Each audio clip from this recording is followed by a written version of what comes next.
Bonjour à tous. Nous venons d'avoir le communiqué de la CENI qui a été publié hier la nuit, invalidant certains candidats parce que il y a eu des fraudes, il y a eu des corruptions, il y en a qui détenaient des machines à voter. Je dois dire ici que, vous savez, la CENI, elle, a organisé les élections.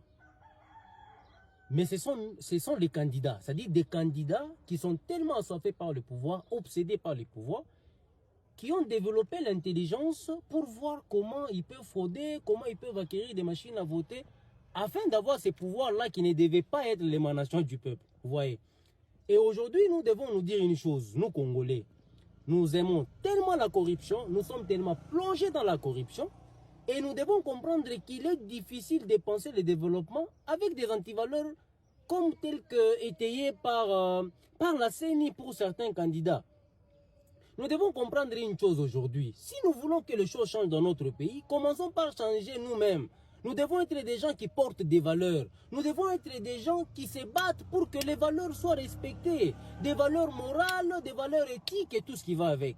Aujourd'hui, nous sommes là et nous nous rendons compte qu'effectivement, il y a des candidats qui se sont mal comportés. Et parce qu'ils se sont mal comportés, on a pris tous ces comportements-là des candidats qui ont fraudé. On a dit que le processus électoral n'était pas bien organisé. Alors que la CENI, elle, de son côté, elle a organisé les élections. Et ce sont les candidats, parce qu'ils étaient obsédés par le pouvoir, qui ont tout fait pour faire quoi? Maintenant, qu'est-ce qu'il faudrait dire?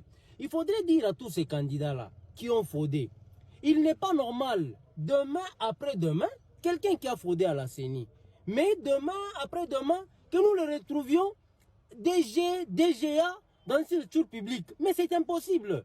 Nous ne pouvons pas évoluer comme ça.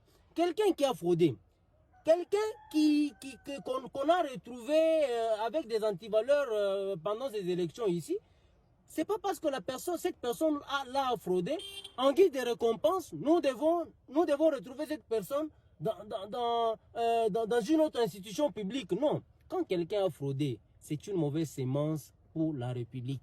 Et parce que c'est une mauvaise sémence pour la République, il est inconcevable qu'une personne qui a fraudé hier à la CENI, demain, après-demain, que nous puissions retrouver cette personne-là dans une autre institution publique. En tout cas, il faudrait vraiment tenir à ça pour que le fraudeur ne puisse pas être des gestionnaires des entreprises publiques, que les gestionnaires ne soient pas les responsables publics. Parce que si nous prenons quelqu'un qui a fraudé à la CENI hier, il a fraudé à la CENI et aujourd'hui nous faisons de lui un responsable public. Mais qu'est-ce que nous allons encore attendre de lui? Nous voulons que la République avance, nous voulons que le pays avance, mais le pays ne peut avancer qu'avec des gens de valeur. Merci beaucoup.